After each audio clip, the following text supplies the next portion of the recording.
Halo semua, nama saya Wendy Juliano Pratama. Saya dari kelas TL1A, program studi D3 Teknik Listrik, jurusan Teknik Elektronika, Politeknik Negeri Cilacap. Nah, kali ini kita akan membahas tentang sertifikat layak operasi atau biasa disebut dengan SLO. Nah, SLO itu apa sih? Lalu tujuan dibuatnya SLO itu apa?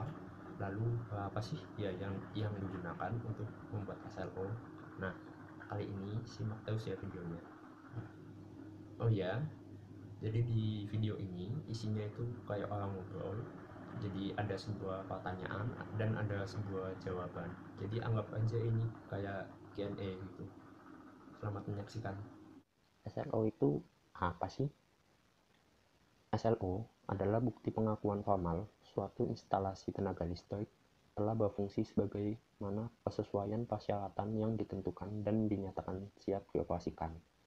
SLO merupakan bukti bahwa suatu listrik sudah layak operasi atau sudah layak diberi tegangan listrik.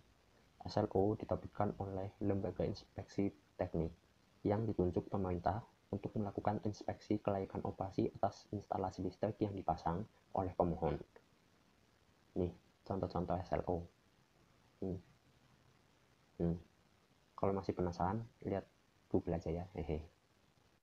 Kenapa sih perlu SLO? Emang tujuannya apa?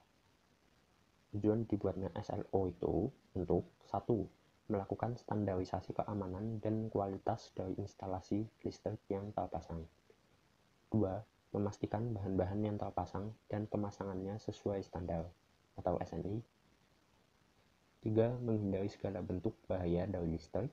4. Andal dan aman bagi instalasi. 5. Ramah lingkungan. SLO itu berkaitan dengan keamanan ya? Iya, jadi itu SLO berkaitan dengan keamanan, bahkan diatur dalam undang-undang karena posisinya vital. Nih, undang-undang yang mengatur tentang SLO. UU nomor 30 tahun 2009, pasal 44 ayat 4 yang berbunyi, setiap instalasi tenaga listrik yang beroperasi wajib memiliki sertifikat layak operasi. Lalu, pasal 54 ayat 1 yang berbunyi, setiap orang yang mengoperasikan instalasi tenaga listrik tanpa sertifikat layak operasi, sebagaimana yang dimaksud dalam pasal 44 ayat 4, dipidana dengan pidana penjara paling lama 5 tahun dan denda paling banyak 500 juta rupiah. Siapa sih yang butuh SLO? Oh, belum pernah dengar ya? Nah, pengguna listrik biasa tidak semua memahami sertifikat layak operasi. Sertifikat ini menjadi penting bagi perusahaan untuk menjamin terpenuhinya aspek keamanan dalam penggunaan. Nah, aspek keamanan bagi pengguna dan produsen listrik ini diimplementasikan melalui uji layak operasi. Proses pengujian ini salah satu proses yang harus dilalui sebelum mendapat sertifikat layak operasi atau SLO. Bagi perusahaan, SLO ini sangat dibutuhkan sebelum memulai operasional pabrik atau produksi. Misal nih, sebelum memulai operasi pembangkit listrik, perusahaan pembangkit harus mengantongi SLO. Juga dengan perusahaan distribusi tenaga listrik, perlu mendapat sertifikat kelayakan operasi dari lembaga pemberi sertifikasi independen. SLO itu wajib dipenuhi oleh produsen, konsumen, dan kontraktor listrik demi menjamin penggunaan listrik yang aman dan efisien. Kewajiban itu ada di dalam Peraturan Menteri Energi dan Sumber Daya Mineral atau PSDM nomor 38 tahun 2018 tentang tata cara akreditasi dan sertifikasi ketenagalistrikan. Salah satu poin penting di tata cara tadi adalah mengenai kewajiban pembuatan SLO atau bukti pengakuan formal suatu instalasi listrik telah berfungsi. Jadi, SLO itu wajib ya? Iya, SLO wajib dilakukan terhadap 1.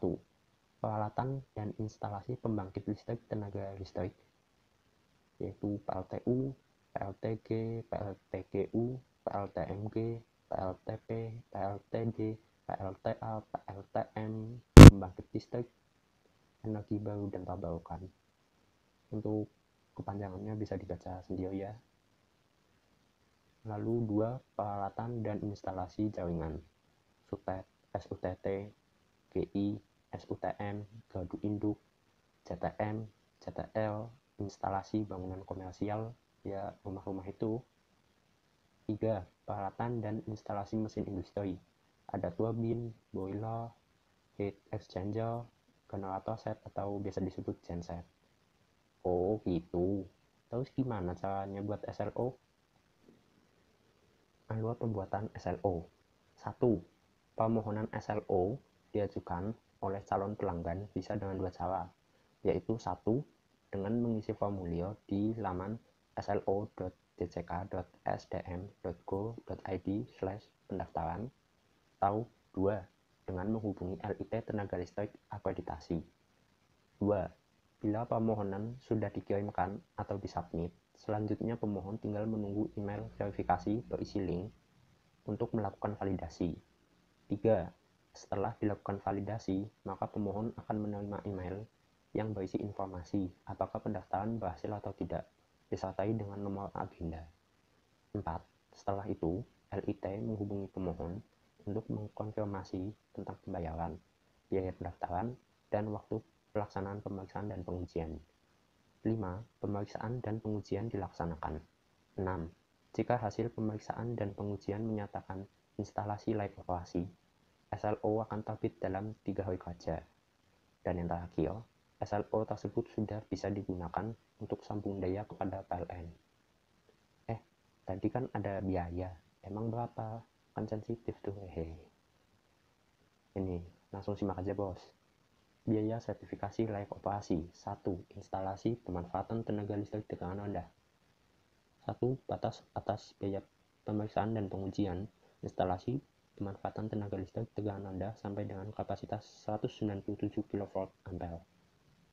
Besaran biayanya ada sendiri ya. 2. Batas atas biaya pemeriksaan dan pengujian instalasi pemanfaatan tenaga listrik tegangan rendah di atas kapasitas 197 kV ampere. Besaran biayanya baca sendiri ya. Oke, lanjut. 2. Instalasi pemanfaatan tenaga listrik tegangan tinggi dan tegangan menengah. 1.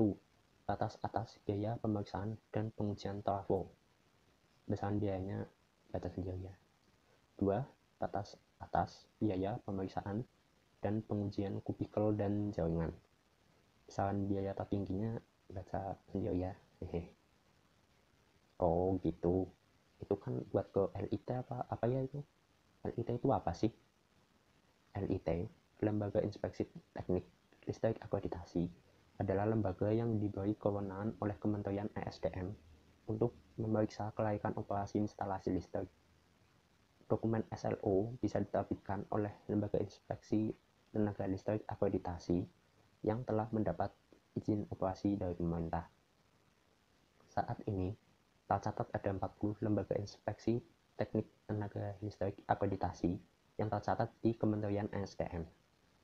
Namun, LIT untuk konsumen umum bangunan tempat tinggal yang bertegangan rendah, yaitu 220 volt atau 380 volt, ada 8, yaitu 1.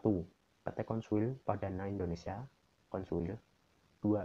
PT Perintis Perlindungan Instalasi Listrik Nasional, PPLIN. 3. PT Jasa Sertifikasi Indonesia, Jasarindo. 4. PT Intek Electrical Indonesia, Intek. 5. PT Selkolinas Aman Nusantara, Selkolinas. 6. PT Jasa Kelistrikan Indonesia, JTI. 7. PT Jasa Inspeksi Kelistrikan Indonesia, JITI. 8. PT Inspeksi Instalasi Listrik Indonesia, TII. Oh iya ya, ini kan sertifikat. Ada masa waktunya nggak atau sekali pakai aja? Anjay, sekali pakai. SLO itu ada masa waktunya. Langsung simak aja bos. Ini, SDM Ketenaga Listrikan, masa berlaku sertifikasi layak operasi instalasi tenaga listrik. Jenis instalasi tenaga listrik. Instalasi penyediaan tenaga listrik 5 tahun. Instalasi transmisi dan distribusi tenaga listrik 10 tahun. Instalasi pemanfaatan tenaga listrik konsumen tegangan tinggi dan tegangan menengah 15 tahun. Instalasi pemanfaatan tenaga listrik konsumen tegangan rendah 15 tahun. Setelah itu panjangnya bos. Oh jadi gitu. Terus gimana? Udah banyak? Udah ya? Maaf kalau kurang atau ada salah. Info lebih lengkap ke Google aja ya. Saya pamit. Belum selesai tanyanya. Eh, eh, eh.